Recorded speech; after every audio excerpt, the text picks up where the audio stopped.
mobilité et le climat. Plus exactement, l'intitulé des mobilités de demain pour préserver le climat. Donc c'est notamment inscrit dans la 19e édition de la Semaine européenne de la mobilité qui se déroule du 16 au 22 septembre. Et donc l'organisation a été portée par ADER. Et je vais peut-être tout de suite passer la parole à son président, Raphaël Cambel-Escobar, pour faire une introduction pour servir le contexte de cette table ronde. Geste barrière, on avait dit, un peu axé. Bon, sinon tu... Ah, voilà.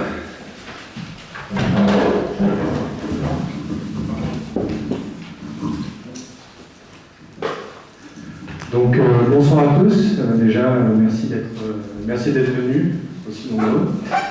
Raphaël Cambel-Escobar, président d'ADER Climat Énergie.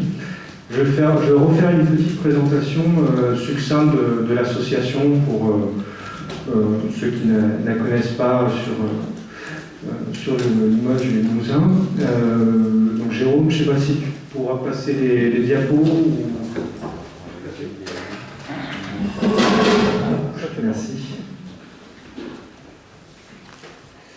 Donc l'association ADER, c'est l'association Limousine pour le développement des énergies renouvelables, donc qui est une association qui a plus de 20 ans, qui existe en Limousin, donc qui était plutôt ciblée sur l'ex-région Limousin, mais bon, maintenant qui s'intègre dans le nouveau périmètre de la région Nouvelle-Aquitaine, qui est en lien avec plusieurs associations qui sont sur la thématique.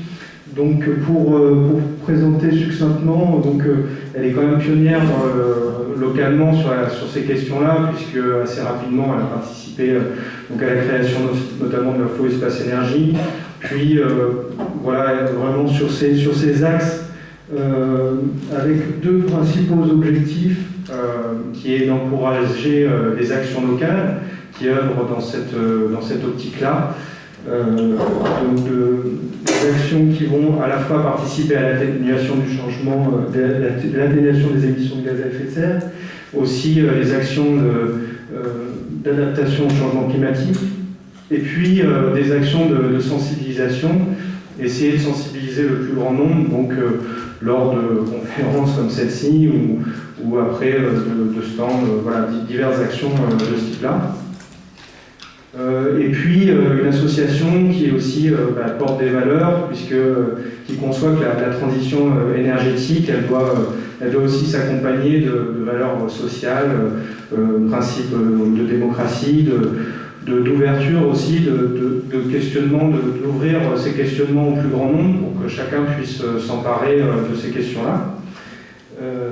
Et aussi voilà, quelque chose qui à mon avis semble vraiment important au cœur de la transition énergétique, qui est une valeur forte portée par ADER, c'est la question de la hiérarchisation des priorités en termes de transition énergétique, à savoir d'abord la sobriété, ensuite, secondement, la recherche de l'efficience, et en dernier lieu, la question du développement des énergies renouvelables. On va pas forcément trop développer, mais c'est vrai que cette question de la sobriété, elle est quand même essentielle, elle est très importante, et voilà. Donc ça, c'est ce que voilà pour la question de. Donc on va ramener ça à la question de la mobilité aujourd'hui, puisque ce qui nous intéresse, même si Albert est dans d'autres questions aussi telles que l'habitat, les énergies renouvelables, aujourd'hui sur le sujet qui nous intéresse, la mobilité.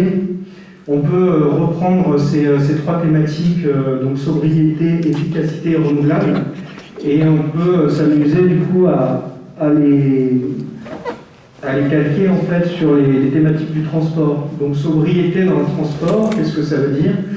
Ça veut dire par exemple se déplacer différemment, avec des modes de transport plus doux tels que la marche, avoir un urbanisme, une manière de construire la ville qui est différente, adapter les vitesses, puis vivre différemment, développer le télétravail.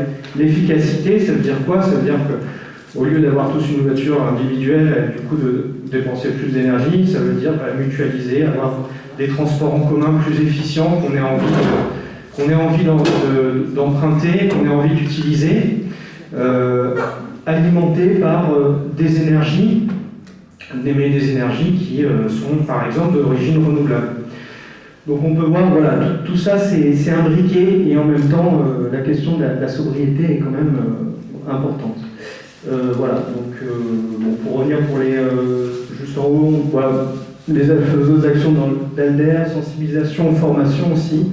On prête aussi des outils aux collectivités territoriales qui souhaitent informer, sensibiliser les administrés, les concitoyens à ces thématiques-là. Alors, on va poursuivre sur la thématique de la mobilité. Donc aujourd'hui, si on reprend les objectifs nationaux en termes de transition énergétique, pour faire simple, les objectifs sont d'une neutralité carbone en 2050. Donc concrètement, qu'est-ce que ça donne à l'échelle de la France ?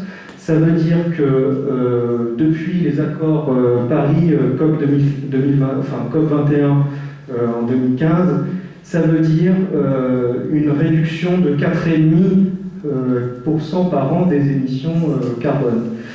Donc ça, on peut voir que les mesures, bon, on peut voir que d'ores et déjà, nous ne sommes pas vraiment sur cette trajectoire, même s'il y a une inflexion. Bon, je ne vais pas détailler cette courbe, même s'il y a d'autres questions qui pourraient venir après. On pourra y revenir éventuellement, mais bon, ça c'est pour illustrer un peu les objectifs nationaux. Ensuite, donc à l'échelle de la Nouvelle-Aquitaine, bon, on est un petit peu sur le même scénario, hein, on voit que la courbe pour l'instant a du mal à corréler avec les objectifs. Donc bon, il va falloir qu'on trouve des solutions, semble-t-il, pour y arriver. Donc voilà pour ce qui concerne les objectifs nationaux qu'on s'est fixés, COP21. Donc voilà, bon, pour refaire la question de la mobilité, bon, je pense qu'on le sait tous plus ou moins, mais un rappel, on est quand même sur la mobilité actuellement à l'échelle mondiale. C'est une problématique systémique parce que qui engendre des tensions tant sur les matières premières, puisqu'on est sur des besoins qui sont importants en alimentation de minerais. On a du coup développé des infrastructures qui consomment énormément de terre, donc qui artificialisent beaucoup de terrain. On a des problèmes aussi de pollution, et puis des problématiques aussi au niveau sociétal. Donc aujourd'hui, le transport, la mobilité telle qu'elle est développée en France, elle pose quand même différentes problématiques qui ont des ramifications et des tensions. Voilà un petit peu pour le cadre général de la réflexion aujourd'hui. Donc poser un peu le cadre général et donc voilà, moi, par rapport à mon intervention, j'ai fini. Donc maintenant, nous allons passer la parole aux associations. Dans un premier temps, donc, le collectif Tram-Train, qui développe un projet, bon, Sébastien va mieux vous l'expliquer, mais bon, je lui laisse la parole du coup, qui se présente et qui présente son projet.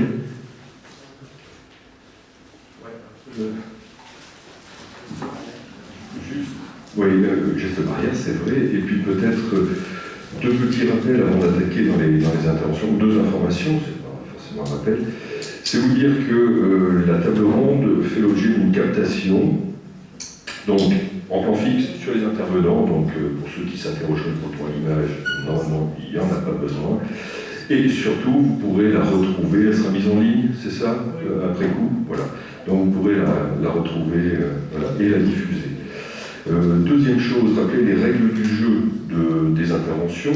Peut-être présenter aussi les intervenants, donc Raphaël, tu as présenté le premier. Mais il y aura également Jérôme Fraisse, président de Vélo. Voilà. Il y aura ensuite Jean-Claude Lebois, président du département, et ensuite Monsieur Lage d'Amont, Alors je reprends ma fille Jean-Marie Lagedamont, qui est le vice-président de Limoges Métropole en charge des déplacements. Des mobilités, pardon. Et je crois que nous avons eu l'arrivée de M. Brousse, Vincent Brousse, qui est adjoint au maire en charge du développement durable à la ville de Limoges. C'est ça? Bon, parfait. Donc, je rappelle, je vous informe et je rappelle aux intervenants l'exercice qui consiste à des interventions courtes dans un premier temps, 300 secondes, donc 5 minutes, plus facile comme ça. Et donc, on va les enchaîner et ensuite, il y aura un temps d'échange avec la salle. Voilà, donc notez vos questions au fur et à mesure et les intervenants y répondront en fonction des interpellations et des domaines. Voilà, donc maintenant Ah, non. On m'a demandé de faire un petit exercice, un petit sondage pour savoir qui était venu comment aujourd'hui. Alors tout le monde joue, y compris la tribune. Donc qui est venu à pied? D'accord. Qui est venu en vélo? Ah, quand même. Là, ça sent la mobilisation des vélos, non? Qui est venu en bus, trolley? D'accord. Alors, qui est venu en train? Pas encore, il faudrait train-train. Et maintenant, qui est venu en voiture?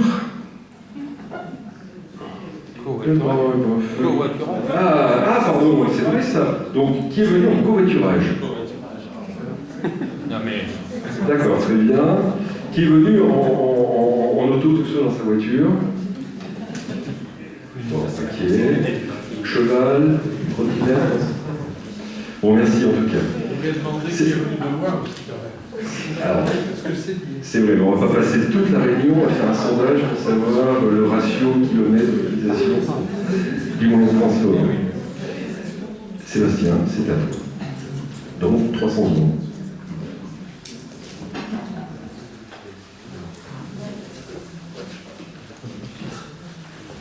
Bonsoir à tous, donc, je suis le premier à passer à cet exercice. Donc la question était quelle mobilité demain pour préserver le climat? Donc nous, au collectif BSP, nous pensons que le train-train pourrait être une réponse à cette question. Pour ceux qui ne connaissent pas, c'est un projet de mobilité de territoire qui est porté par un collectif que je représente, le collectif BSP. Avant de vous en faire la démonstration, il me semble important de rappeler et casser quelques idées reçues. Donc je ne suis pas ici pour vous dire que le train c'est la solution miracle qui va sauver la planète. Je ne suis pas non plus ici pour vous dire qu'il faut abandonner la voiture individuelle. Ça serait un petit peu vous mentir en fait, sur les vraies convictions du collectif et ce qui l'anime depuis sa création. En fait, pour nous, la mobilité doit être plurielle et surtout, avant de répondre aux questions d'attractivité de territoire, de désenclavement, elle doit répondre aux besoins des habitants qui le vivent au quotidien. Alors pour vous en convaincre, je propose de revenir aux fondamentaux. La mobilité, c'est notre aptitude à nous déplacer d'un lieu à un autre. Et en posant cette définition, on commence à s'interroger pourquoi on se déplace et surtout où on va quand on se déplace. Si on contextualise un petit peu, donc voici le bassin de vie auviennois. Il regroupe 435 000 habitants, concentrés principalement autour de l'agglomération de Limoges et de villes, on va dire un chapelet de villes intermédiaires. Dans ce territoire, nous nous déplaçons notamment pour notre vie quotidienne, pour travailler, aller à l'école, faire nos achats, rencontrer notre famille, nos amis, rejoindre nos lieux de loisirs. Et il se trouve que tous ces déplacements, pour la quasi-totalité, en fait, sont situés dans ce territoire. L'autre question qui se pose, c'est comment on se déplace. On se déplace notamment par la voiture parce que c'est la seule possibilité et offre qu'on a actuellement qui nous laisse assez de souplesse et d'organisation pour pouvoir répondre à nos besoins simplement de vie. Donc le département possède un riche réseau routier, plus ou moins performant, mais aujourd'hui il montre un petit peu ses limites notamment en matière d'écologie et en matière d'économie. Et il se trouve qu'on a de la chance parce qu'on possède également un riche patrimoine ferroviaire qui double ce réseau d'infrastructures routières et qui est localisé donc à proximité des lieux d'habitation. Il se trouve qu'aujourd'hui, l'offre ferroviaire est inefficace pour répondre à nos besoins de vie, notamment pour deux raisons. L'infrastructure est vétuste, elle a peu été entretenue, voire pas assez, et du coup on est obligé de baisser la fréquence des trains. Et d'un autre côté, il y a une logique d'exploitation qui pose problème à notre sens, c'est que le TER actuellement est tiraillé entre la volonté de desservir rapidement les principaux pôles urbains et avoir une desserte fine du territoire. Donc c'est une équation un peu insoluble avec l'offre actuelle. Nous, ce que nous proposons, c'est de changer cette philosophie, c'est dédoubler en fait ces services et proposer un TER qui soit vraiment express, qui relie vraiment les principaux pôles urbains, et en parallèle avoir une desserte fine du territoire assurée par une autre offre de service qui serait le train-train, et qui lui serait calqué sur notre bassin de vie, donc qui calquerait sur nos déplacements. Quand on reprend l'étoile ferroviaire, on obtient 5 lignes transversales. Avec un départ toutes les 30 minutes de chaque extrémité, on obtient un cadencement dans le centre-ville entre 5 et 12 minutes. Quelque chose d'intéressant. Mais c'est pas tout. Si on repart sur notre petit schéma du départ, en fait, le problème c'est pas qu'une histoire de train ou d'avoir un service performant, c'est plus la mise en complémentarité de toutes nos offres de services. Aujourd'hui, on se rend compte qu'en fait, elles sont pensées individuellement et souvent même mises en concurrence les unes vis-à-vis des autres. Le train-train, en fait, il offre l'opportunité de créer une nouvelle strate de transport qui permet de faire une interface entre, on va dire, des dessertes rapides, telles que le TER, l'Intercity, et une desserte très fine du territoire qui va être complétée après les gares par les réseaux urbains, par les bus régionaux et les modes doux. Notons également que le fait de rajouter des arrêts de train dans les territoires ruraux va pouvoir permettre le déploiement d'autres techniques de mobilité, telles que les mobilités douces, parce qu'il faut rappeler que le vélo, le meilleur allié, c'est le train. On peut facilement mettre dans le véhicule et terminer sa course après en le reprenant. Le train-train, c'est pas un modèle autarcique. C'est un modèle qui pourrait s'appliquer dans quasiment beaucoup d'endroits dans la Nouvelle-Aquitaine. Donc on a un réseau aussi très riche, aussi en mauvais état, mais il y a un fort potentiel autour de... Juste en changeant la logique d'exploitation, on pourrait desservir mieux les bassins de vie. Donc il y a déjà Bordeaux, qui a engagé cette réflexion avec le RR métropolitain, mais on se rend compte très rapidement que l'agglomération de Brive-Tulle a une étoile à peu près similaire à la nôtre, qui met en complémentarité pour avoir des logiques territoriales assez intéressantes en termes de développement et d'investissement de territoire. On va revenir maintenant sur notre réseau. Il se trouve qu'en fait, investir dans les transports, ça permet aussi de pouvoir greffer des projets connexes. Le train-train, en fait, c'est comme si c'était une ossature, un projet de territoire partagé dans lequel chaque collectivité, chaque entité pourrait venir ajouter un projet. On pourrait par exemple imaginer qu'autour des gares, on vient implanter de l'habitat, implanter des vrais pôles multimodaux ou implanter des services. On pourrait imaginer par exemple une crèche à côté d'une gare ou une maison de santé qui augmenterait considérablement l'accessibilité de ces services qui aujourd'hui en territoire ruraux sont difficiles à rejoindre. En synthèse de ça, on va dire que le train-train, c'est surtout une proposition d'améliorer nos qualités de vie en tant qu'usagers quotidiens du territoire, mais aussi une opportunité pour développer notre territoire sans obligatoirement investir sur tous les terrains. Parce qu'avoir un transport collectif, on va dire performant, un système de transport performant, ça permet d'attirer une nouvelle population, redynamiser les bourgs, maintenir les services et les entreprises dans les villes qui sont aujourd'hui délaissées, ces villes moyennes, souvent montrées du doigt. Pour finir, je terminerai qu'aujourd'hui, si ce projet, on veut qu'il devienne réalité, alors c'est pas une utopie, il y a des villes qui l'ont déjà fait, on trouve de nombreux exemples à travers le monde et en Europe qui ont montré leur efficacité. Donc pour revenir sur la réalisation et la faisabilité, si on veut que ce projet d'ampleur en fait redevienne réalisé, on demande aujourd'hui à ce qu'il y ait une ligne expérimentale qui soit mise en place. Elle ne nécessite pour l'instant aucun travaux, c'est juste un changement d'exploitation en fait, du réseau. Mais pour que ceci devienne réalité, on a besoin qu'en fait les acteurs locaux, politiques, citoyens, acteurs économiques se positionnent sur le ferroviaire. Les annonces réelles qu'a fait récemment le gouvernement nous montrent qu'en fait le ferroviaire redevient d'actualité et redevient peut-être une opportunité pour répondre aux enjeux climatiques. Donc c'est pour ça que ce soir, on espère qu'on appellerait de nos voeux à ce qu'on puisse, notre territoire, s'exprimer d'une seule voix pour essayer de créer un vrai système de transport collectif efficient et écologique. Je vous remercie.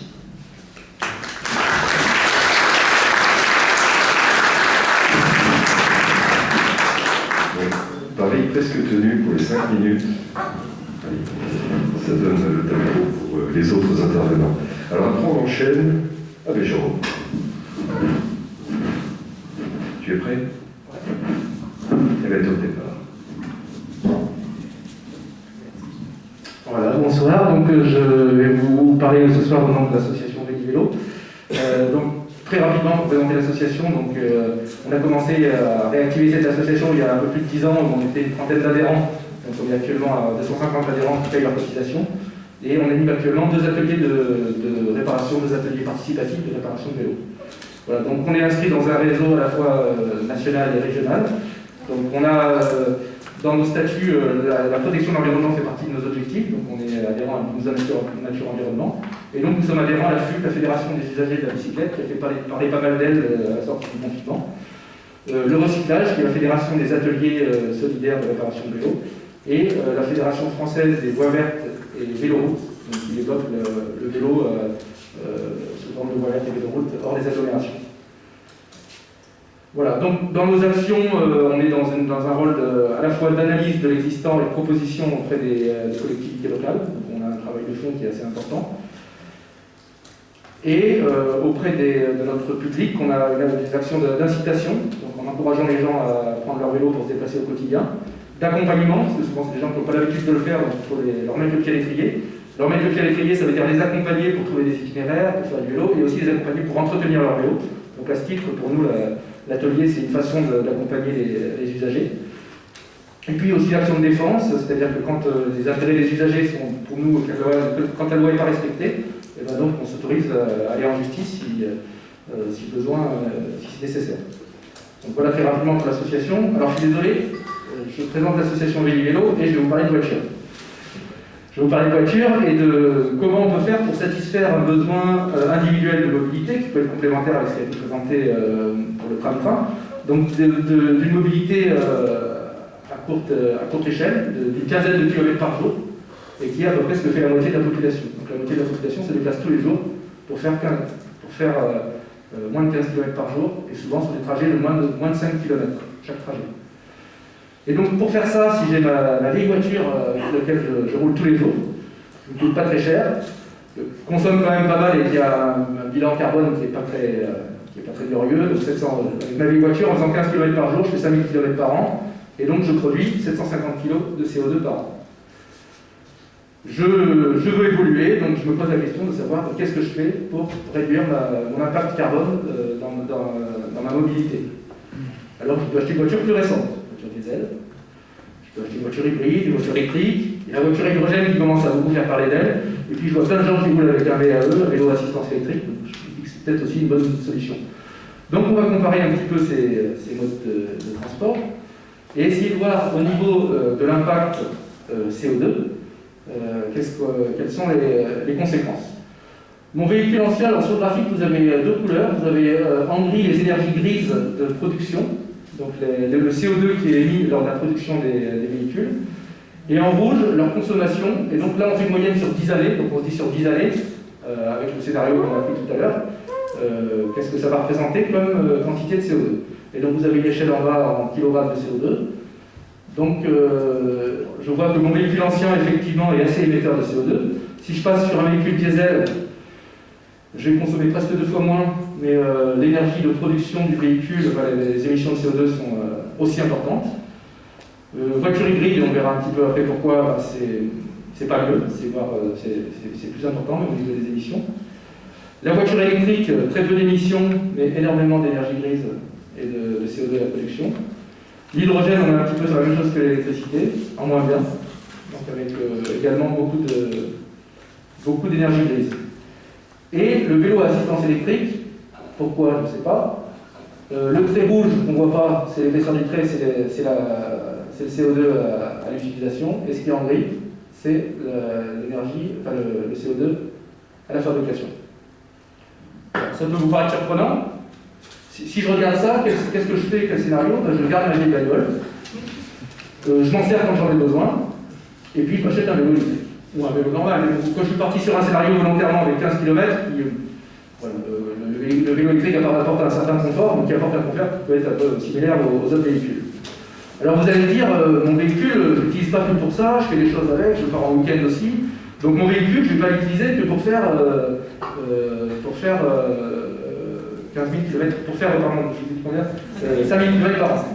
Voilà. Donc on va doubler, on va dire qu'est-ce que ça donne pour 10 000 km par an. Et donc pour 10 000 km par an, oui, on va apparaître des différences, mais c'est pas fou, comme diraient les jeunes. Je ne suis plus maintenant. C'est pas fou, et donc changer de véhicule en pensant faire un acte écologique, il faut bien réfléchir à ce qu'on fait et quelle va être l'utilisation qu'on va avoir. Alors, peut-être que ça vous surprend, je vous donne peut-être quelques explications là-dessus, je ne vais pas les donner en détail parce que ce serait trop technique, mais quand même, on va essayer de voir pourquoi on a ces résultats-là. Oui. Il me reste une minute, donc je fais très vite. Donc la voiture hybride, c'est un peu plus de complexité, ça reste une voiture consomment du carburant, du carburant fossile. Donc, je vais passer rapidement parce qu'on n'aura pas le temps. L'électricité, elle n'est pas neutre à sa production, puisqu'on a un mix énergétique qui fait qu'on produit du carbone, on a d'autres conséquences. Et on a un rendement de fabrication d'électricité qui est assez mauvais. Et le problème de l'électrique, c'est les batteries. Donc sur la production des batteries, on a des conséquences qui sont assez importantes en termes de CO2. L'hydrogène, la même chose, en plus compliqué. Donc si on fait le bilan, et voilà, je compare deux choses électriques, une voiture électrique et un vélo électrique. Et donc les chiffres parlent d'eux-mêmes, hein. Rapport de poids, rapport de puissance, rapport de consommation. Et sur le rapport de consommation, on est sur un facteur 30. Sur une petite voiture et un vélo électrique, on est sur 30 fois moins. Donc ça, qui aurait rêvé d'une révolution comme ça? Oui, mais vous allez me dire, oui, mais le vélo, c'est pas rapide. Il se trouve qu'en ville, c'est le mode de déplacement le plus rapide. Puisque la vitesse moyenne d'une voiture en ville, c'est 18 km/h à peu près. Oui, mais comment je vais faire pour amener mes enfants à l'école? Il y a des solutions que certains dans la salle utilisent déjà, mettent en pratique. Oui, mais c'est dangereux. Oui, mais c'est dangereux. Alors, ce qui est dangereux, c'est de ne pas en faire. Parce qu'en fait, si vous ne faites pas de vélo, le ratio entre le risque de maladie cardiovasculaire et l'accidentologie est très très très favorable au vélo. Même dans une ville où ça ne roule pas beaucoup, hein, vous avez le rouge et le vert. Donc le vert, c'est si vous faites du vélo, et le rouge, c'est si vous n'en faites pas. Et au niveau de la sécurité, on se rend compte que dans une ville, plus il y a de vélos, plus il y a de sécurité, proportionnellement au nombre d'usagers. Donc c'est ce qui crée l'habitude en fait d'en voir. Et donc là, vous avez une courbe de la baisse de l'accidentologie par pratiquant en fonction de la politique vélo des villes et du nombre de vélos en circulation. Plus il y a de vélos, plus on est en sécurité. Alors, là, pour tout ça, les collectivités locales ont des super pouvoirs, parce que dans les super pouvoirs, il y a le pouvoir d'individu, mais s'il n'y a pas d'accompagnement de la collectivité locale, il se peut que ça mette beaucoup de temps à apprendre, et on se rend compte, là, vous voyez qu'il y a des choses qui commencent à se passer dans nos agglomérations, et que l'accélération, on ne s'attendait peut-être pas à l'avoir aussi importante.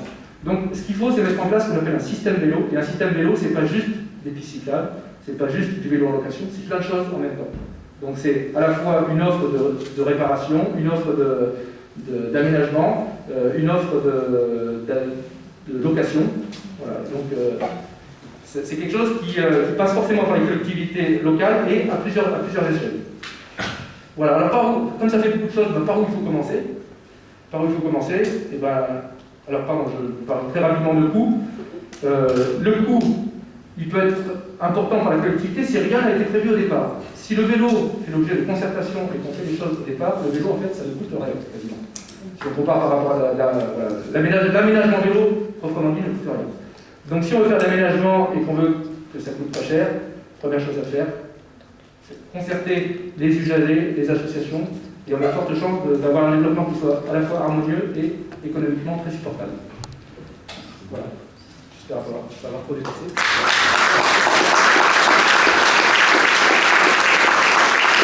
Merci. Alors, des présentations seront peut-être aussi proposées, mises en ligne. Oui, on peut. Voilà, puisque c'est une créance et ça mériterait effectivement chaque diapo d'y passer du temps. Alors, et bien maintenant on va passer du côté des collectivités justement, puisque la transition a été faite par Jérôme. Monsieur Ledoux, alors, en tant que président du département, comment vous vous inscrivez dans cette problématique aujourd'hui? Merci tout d'abord de m'avoir invité pour cette réunion, pour cette table ronde et pour les échanges. Je viens d'entendre les trois intervenants. Mon intervention va porter, pour que tout le monde puisse comprendre le sens de mes propos, sur la dimension départementale et sur les compétences qui sont celles d'un département, d'un conseil départemental. Tout d'abord, nous avions, il y a quelques années, la compétence des transports collectifs. Ça a été évoqué précédemment. Donc, depuis la modification par la loi NOTRe, c'est une compétence que nous n'avons plus. Et elle est aujourd'hui confiée au conseil régional. Et il nous en reste une partie au niveau du département. C'est celle du transport des élèves et des étudiants handicapés par rapport à notre compétence sociale. Mais nous avons beaucoup de missions dans le cadre de la mobilité et des déplacements, puisque nous sommes gestionnaires le département est gestionnaire de 4000 km de voies départementales. 4000 km, c'est important. C'est essentiellement en milieu rural, même si on a une partie de la voirie départementale qui rentre dans l'agglomération. Mais lorsqu'on rentre dans une agglomération, grande ville ou petite ville, la compétence d'aménagement revient aux communes.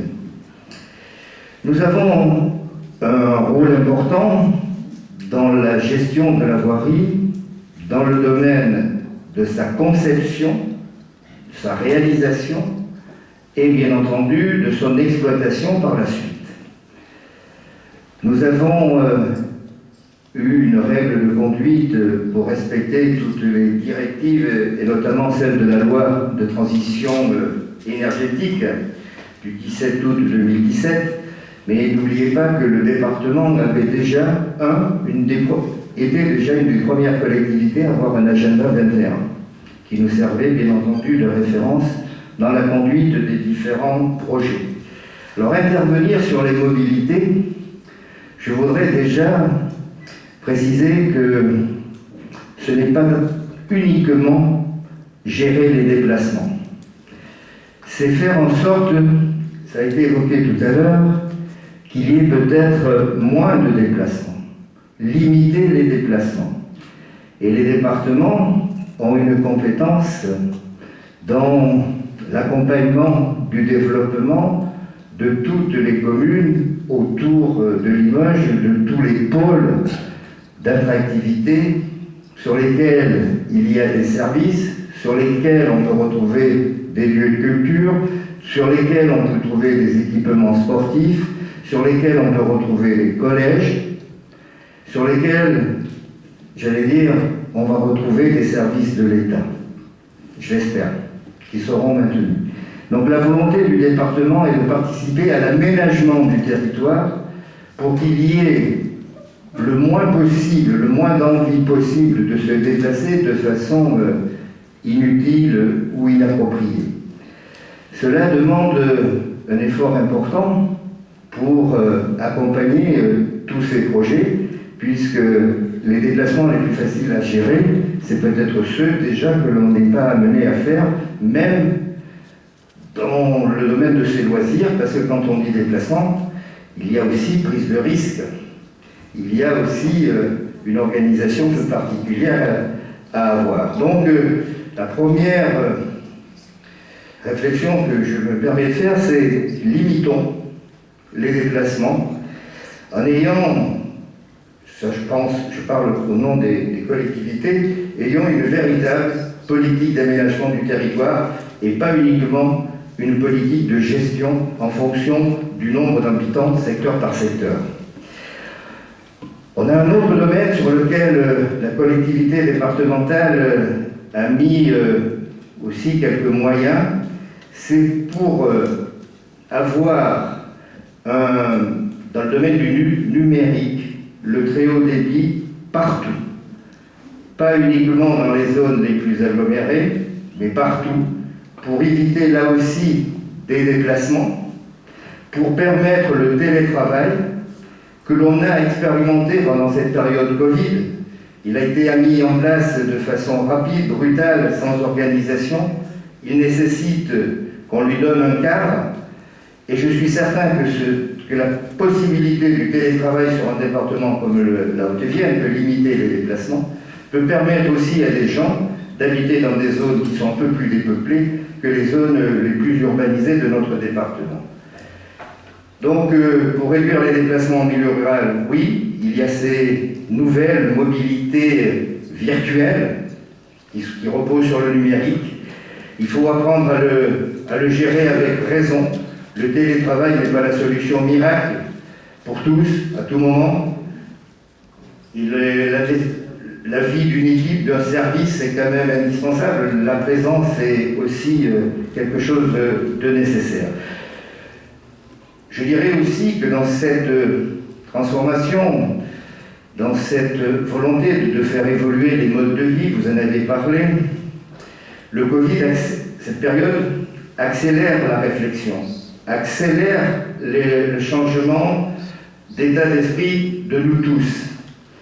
Et nous avions déjà eu l'idée, bien avant le Covid, de lancer les 3e assises du département. Nous avons fait, il y a 4-5 ans, celle du tourisme, puis celle du sport, et là nous lançons celle liée à l'environnement, où tous les domaines peuvent être envisagés. Donc il y a une contribution qui est possible, il suffit d'aller sur un site, assise.vienne.fr,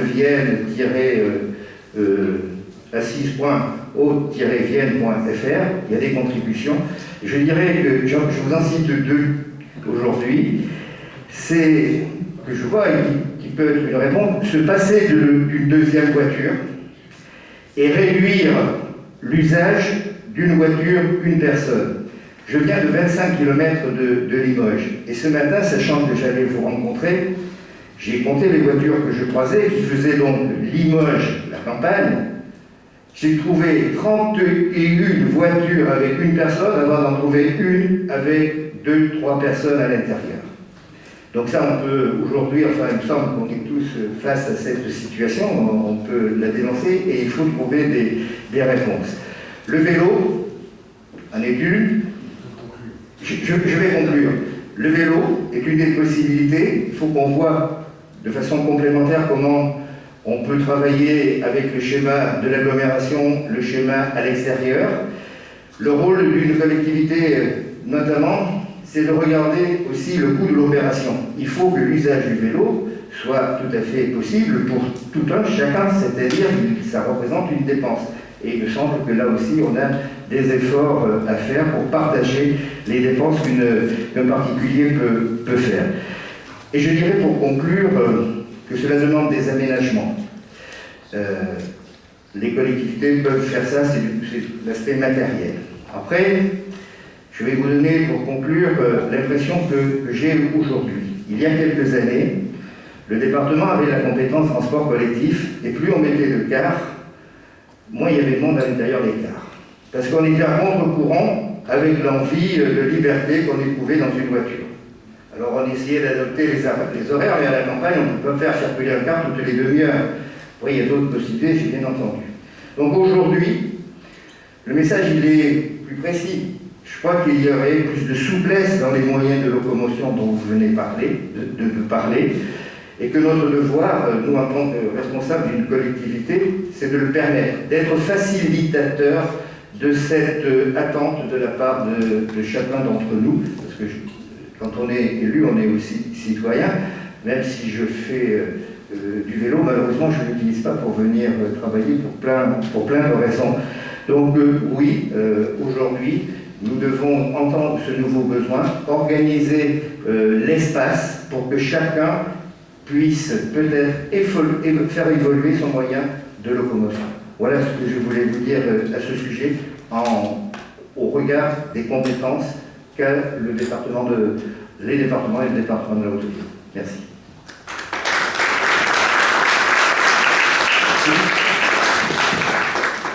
Et bien, on va continuer notre tour des collectivités avec Limoges Métropole, M. Aldamon. Merci beaucoup. Donc, je suis Jean-Marie Aldamon, vice-président de la communauté urbaine de Limoges, et en charge des mobilités, transports en commun, l'intermodalité au niveau de la communauté urbaine et la circulation et le stationnement au niveau de la ville, en qualité d'adjoint au maire. Ce que je voulais, moi, c'est planter le décor dès à présent, parce qu'on a une base de travail qui est la base qui est aujourd'hui valable pour tout un chacun, c'est le PDU. PDU, c'est le plan de déplacement urbain, vous le savez. C'est un document qui sert à l'organisation des transports. Il a 3 objectifs. Organisation des transports, circulation, stationnement, ça va ensemble. Et il a une validité, on va dire, moyenne de 10 ans. L'ancien a vécu plus longtemps, peut-être trop longtemps. C'est quelque chose à réactualiser de par les nouveautés qui arrivent sur le marché, que ce soit les véhicules, les énergies, et puis la modification de comportement de la société. Ce PDU, donc, il a une durée d'à peu près 10 ans, et il a été voté après enquête publique à l'unanimité du Conseil communautaire suite à cette enquête publique il y a maintenant 2 ans. Les grands objectifs sont simples. En pourcentage, c'est arriver à des résultats de 29% de marche en milieu urbain. On est très loin de ce pourcentage-là. J'y reviendrai tout à l'heure. Vous avez parlé de notions au départ de sobriété qu'on liait avec la santé, et c'est vrai que c'est exactement la même chose, et que la santé à travers la marche est une opportunité. 13%, c'est le développement à atteindre pour les transports en commun. Les transports en commun à Limoges, c'est la STCLM, la Société des transports en commun de Limoges Métropole, qui comporte, pour vite vous la brosser le décor, à peu près 200 bus, énergie électrique, je reviendrai tout à l'heure, nos bons vieux trolleybus qui font notre fierté, et on y reviendra, qui reviennent largement en haut de l'affiche. 200 bus, 300 personnes. Bien évidemment, notre ville, elle est empruntée, le président l'a dit tout à l'heure, par les véhicules de la région, qui bien sûr, il faut bien qu'ils arrivent en cœur de ville pour desservir notamment, principalement les établissements scolaires. Tout ce trafic fait qu'on a un embouteillage en cœur de ville, en milieu urbain, qui devient assez invivable, dont nous pourrons reparler tout à l'heure. Enfin, nous arrivons donc au pourcentage qui sera à atteindre de vélo, 4%. On part de loin. Le pourcentage actuel, c'est 0,8%. C'est catastrophique. Donc on ne peut, soyons positifs, qu'évoluer à partir d'une base comme celle-ci. La santé, je vous en ai parlé, c'est indéniable, marcher, c'est la santé, surtout pour les jeunes. Quand je me penche sur les dossiers d'accès aux établissements scolaires, qu'ils soient primaires, collèges, lycées ou en cœur de ville, les étudiants aussi, de temps en temps, il y a des demandes assez saugrenues, des étudiants qui demandent un arrêt encore un peu plus proche de l'entrée du campus. Je pense que, qui plus est, quand on est jeune, mais aussi quand on est senior, il est bon de marcher. Ça, il faut quand même que les mentalités changent, mais elles commencent à changer. En deux, les transports en commun, je vous ai dit un petit peu l'évolution qu'il fallait mettre en place pour atteindre ces 13%. Ça va passer dans la totalité de la communauté urbaine par une refonte totale du réseau et de sa distribution, qui commence au mois de novembre par le côté Couzex, Landouge, Limoges. Amélioration des lignes, fréquence accélérée, et cet ensemble qui va être mis en place aura pour axes centraux les 2 lignes des HNS, qui iront donc du nord au sud pour simplifier, Beaubreuil, le centre hospitalier, et ouest-est, entrée côté Val-de-Laurence, sortie Panazol. Ces pistes vont nécessiter l'emploi de bus, qu'on appelle bus à haut niveau de service. Alors, haut niveau de service, c'est-à-dire qu'ils devront rouler sur des sites dédiés pour avoir une vitesse commerciale acceptable, bien évidemment, et améliorée. Compliqué, vous l'avez bien compris, en cœur de ville, parce que des bus articulés, c'est pas un triporteur, ça passe pas partout. Il y a des rayons de braquage qui sont très importants, donc il y a des études assez colossales à effectuer, donc ça impliquera une modification importante, déjà bien avancée en études, de la voirie, bien évidemment, du stationnement et du trafic auto. En 3, 4% les vélos, bon ben on part de 0,8, on est loin du compte. Hein. On va entrer vite dans le cœur du problème, je suppose que les questions viendront ensuite. Vous avez vu fleurir récemment des pistes cyclables sur le cœur de ville. En jaune, elles sont visibles, jaune c'est provisoire. Hein. Donc j'insiste, provisoire. Rien n'est acquis, rien n'est pérennisé. Certaines le seront, d'autres pas. L'étude continue. On pourra en parler et je serai là pour répondre à vos questions. Mais ces pistes cyclables qu'on met en place dans le cœur de ville, comme l'a dit le président tout à l'heure, elles n'auront pas que cette vocation. Elles ont déjà vocation à atteindre la première, la deuxième périphérie de l'agglomération, et au-delà. Et au-delà. Parce qu'elles existent déjà ailleurs. Il suffit de les joindre les unes aux autres, et on a des possibilités de faire des dizaines de kilomètres en vélo à l'extérieur de Limoges pour arriver en cœur de ville. Et tout ça, il faut le mettre bout à bout et travailler. Jusqu'à présent, c'est une politique de morcellement. Vous en avez vu de certains endroits qui naissaient et puis qui étaient abandonnés ou qui ont coupé court, il n'y avait pas de suite. C'est une logique. Quand on fait un axe de voirie nouveau, on a des obligations légales de temps en temps de créer des pistes cyclables.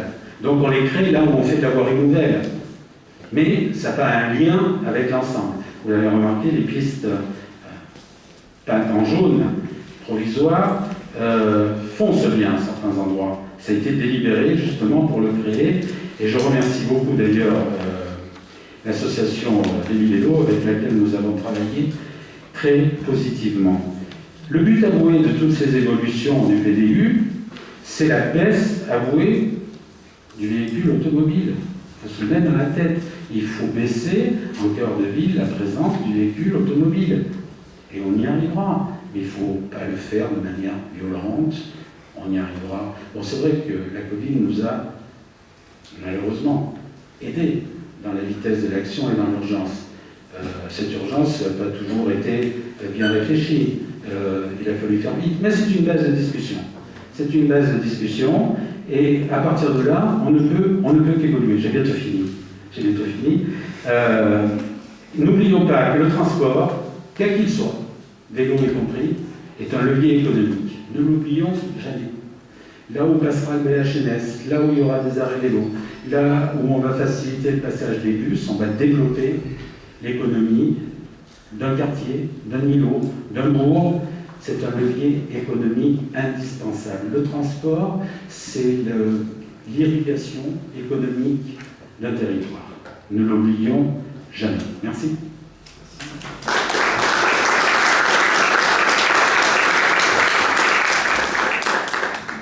Alors du coup, nous avons la chance d'avoir deux élus de la ville de Limoges aujourd'hui. Donc, Vincent Brousse, vous êtes adjoint au maire en charge du développement durable, c'est ça? Voilà, si vous voulez rajouter ou compléter les propos de M. Lachdamon, vous avez 300 secondes. Merci à vous. Je vais essayer de ne pas être redondant avec Jean-Marie Lachdamon. Vous prie d'excuser mon retard puisque j'étais avec le directeur des francophonies à Saint-Couillaté. Alors je commencerai juste par le constat qui a été dit, c'est qu'effectivement en vélo on va vite, on va plus vite qu'en voiture, puisque pour venir du lycée Limousin, alors je reconnais c'est en descente. Ici, égarer mon vélo, effectivement il m'a fallu moins de 5 minutes. Alors je pense que si j'avais pris mon véhicule, le temps aurait été plus important. Je reconnais néanmoins, puisque M. Lebois me posait la question préalablement, oui effectivement j'habite à Limoges et la question ici n'est pas d'opposer les déplacements et les mobilités de ceux qui habitent dans le reste du département et de ceux qui habitent Limoges intramuros. Néanmoins, je commencerai quand même par faire un constat sur la situation de la ville et considérer qu'on a, en dépit des efforts récents, une ville qui ressemble plutôt à une ville des années 90 classique, plutôt qu'une métropole dans ses mobilités, même si les choses changent. Deux exemples ne vont pas être longs de cette intoxication à la voiture. Il est évident que la construction du parking Place de la Motte en hypercentre, très tardif, est un élément d'aspirateur à voiture qui, je pense qu'aujourd'hui, on y réfléchirait à deux fois avant de le mettre en place. Dans l'autre sens, il est évident que la création, je prends qu'un seul exemple, de familles villages, où 99% des gens se déplacent pour aller en voiture, on ne va pas se mentir, où ça crée des embouteillages invraisemblables, et les samedis après-midi et les soirs autour de 18h, est un élément qui bouleverse considérablement les mobilités et accélère les mobilités vers ces lieux, ces temples de la consommation. Pour ne pas être trop long sur ce qu'on a laissé passer, nous n'y pouvons rien si la ville de Limoges, comme Aix-en-Provence, j'en connais pas d'autres, ont laissé passer 3 appels à projets tramway européens qui auraient permis des financements à hauteur de 50% européens et que, effectivement, le tram est passé Et nous savons à quel point il suffit d'aller à Clermont, il suffit d'aller Clermont-Ferrand tout simplement, voilà, pas plus loin, pour voir à quel point les tramways ont pu modifier les mobilités. L'autre point, et là effectivement c'est une donnée, on va dire sociodémographique, géographique, qui est liée au territoire, et que vous avez bien précisé, monsieur Leloy, c'est qu'effectivement on a une densité de population qui est faible en Limousin. En Haute-Vienne, elle est autour de 60 habitants au kilomètre carré. On a beaucoup d'habitants qui habitent, qui sont disséminés dans l'espace rural. Et lorsqu'on avait les 22 régions, l'ex-région Limousin était celle où le taux de possession de voitures était l'un des plus importants